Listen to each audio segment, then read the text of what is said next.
स्वागत है आपका बिहार बोर्ड 2027 के बैच में। आज से हम 2027 का बैच शुरू कर रहे हैं, जिसमें सबसे पहले हम मैथ शुरू कर रहे हैं। तो चलिए शुरू करते हैं। बिहार बोर्ड गणित कक्षा 10 का चैप्टर 1 वास्तविक संख्याएं, इसको हम शुरू कर रहे हैं, जिसमें प्रश्नावली 1.1 से हम शुरू करेंगे।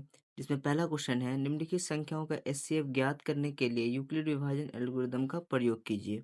यूक्लिड विभाजन एल्गोरिदम, एचसीएफ तो निकालना आपको पता होगा, एचसीएफ किस तरह से निकाली जाती है। इसमें यूक्लिड विभाजन एल्गोरिदम का उपयोग करने के लिए बोल रहा है। ये एक विशेष प्रकार की विधि है जो आपको 10th कक्षा में पढ़ाई जाती है। अब इसमें 3 क्वेश्चन दिए हुए हैं और तीनों को हमें यूक्लिड विभाजन एल्गोरिदम से हमें सॉल्व करना है। तो चलिए सबसे पहला नंबर को सॉल्व करके देखते हैं। सबसे पहले हम इस क्वेश्चन को उतारेंगे और ये जो बड़ा, दोनों में से जो बड़ा नंबर होगा उससे पहले हम लिख देते हैं 225। अब हम देखेंगे कि 135 है। अब 135 छोटा है 225 से, तो हम 135 से 225 में भाग लगाएंगे।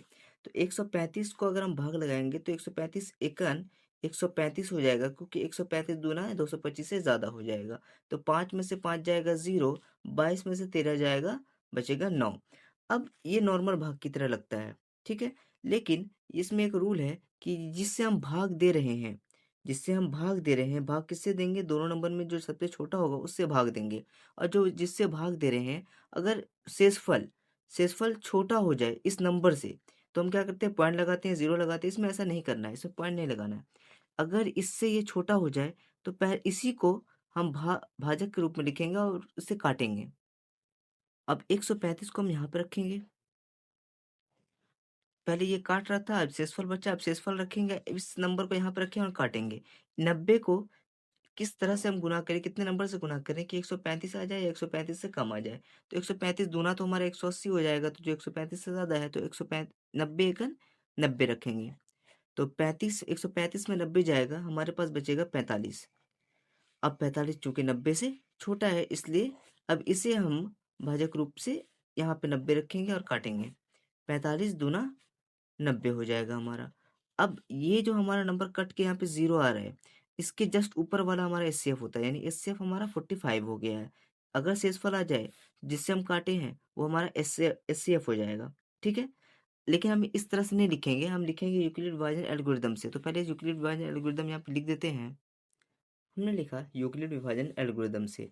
अब यूक्लिड विभाजन एल्गोरिदम होता क्या है? ये होता है a is equal to B Q plus R. इस सिस्टम की ओर से हमें सजाना होता है। अब इसमें a कौन है?